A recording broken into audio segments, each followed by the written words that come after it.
It's not a game, it's a rich thing. Good morning, y'all. Back again, and today we're gonna be finally having some bagels. So sorry about my voice. I'm like getting over a cold, and I've had a cold for like a week now. So I'm gonna be following Joshua Weissman's video of how to make New York style bagels. And yeah, let's just get right into it. Let me show you first of all what we're gonna be using. First things first, you're gonna need bread flour. I'm using the King Arthur's bread flour. You cannot like skip this. I've made bagels multiple times and I've always just used all-purpose flour, and while they come out like good, it's not going to be like that chewy like actual bagel texture with like the crisp outside. So I'm trying this for the first time, but I'm pretty sure this is like the key. Yeah, any table salt, some instant rapid rise yeast, not the active dry, the normal one egg, and the last two things you're gonna need is some warm water and some regular like white sugar, and that's it. So let's get started. I'm starting out with some warm water, and warm water is anywhere between 90 and 110 degrees, but if you don't have a thermometer, when you put your finger in the water, it should feel like a tiny bit warm. Make sure it's not too hot. And then I'm just gonna make sure all the yeast is hydrated, and I'm gonna let that sit until it gets puffy for like 10 minutes. Now I'm adding my bread flour into a bowl, and I'm also gonna add in some salt. I'm measuring mine with a scale in grams, but if you don't have a scale, you can use the cup measurements, but where it says to use anywhere from 3 to 3.5 cups of bread flour, I would say just use 3 cups, because as I was measuring, it was about 3 cups for me to equate to the correct amount of grams. So then I'm adding in that foamy yeast mixture, and just like he did in his video, in Joshua's video, he just used his hands to combine everything. At this point, I felt like I mismeasured something because it was like very, very dry, but the key to this entire process right here is to just keep going. That's what I realized. We are going to be kneading this dough for 10 minutes. But here you see me starting off, and you can tell that the dough is like a little bit wet and it's like not really a hard ball. But the more that I kneaded it, like the tighter the dough became. So it was like a muscle almost. Like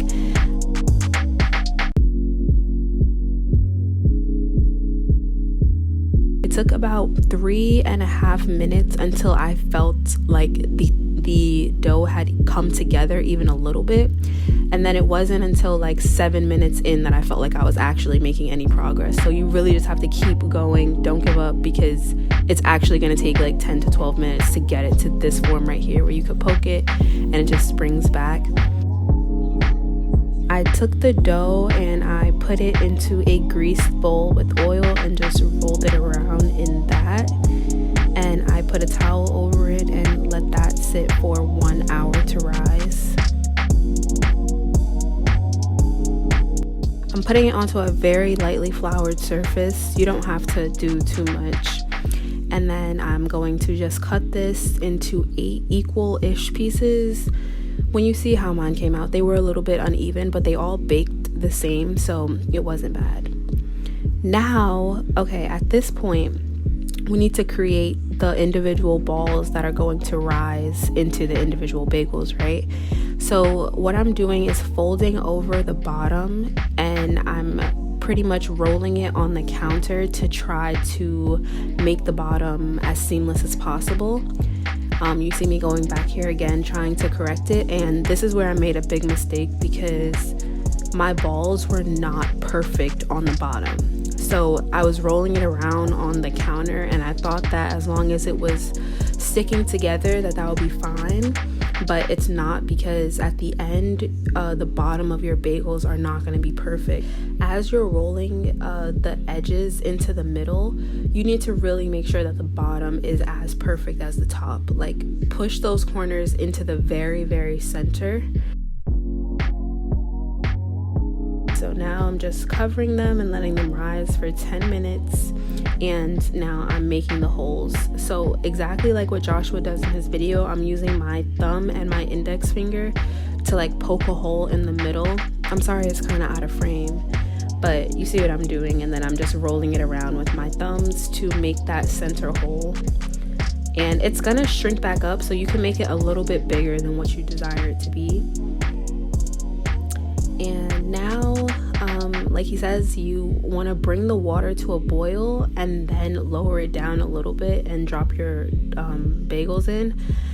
I let mine boil for a minute and 30 seconds on each side before I turned it over, and you can let yours boil from anywhere from 1 minute to 2 minutes per side.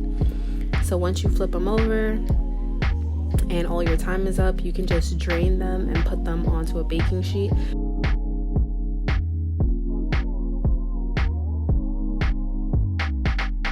You can kind of see what I'm talking about here with this like little bagel that's floating, how it's not perfect on the bottom. Yeah, if you care about that, make sure when you're tucking you do a really good job.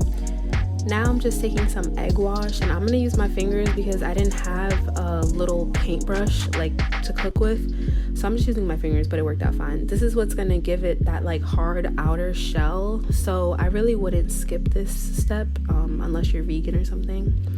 Oh yeah, and you can make your own everything bagel seasoning or use whatever toppings you want. I just went with this one and I just shook it all over each of the bagels. So if you use this brand, this topping has like salt in it, so don't use too much.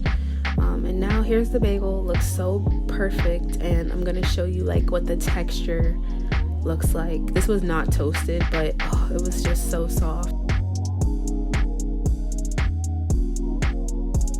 So I'm just using some chive and onion cream cheese because that's my favorite. And these bagels were literally 10 out of 10.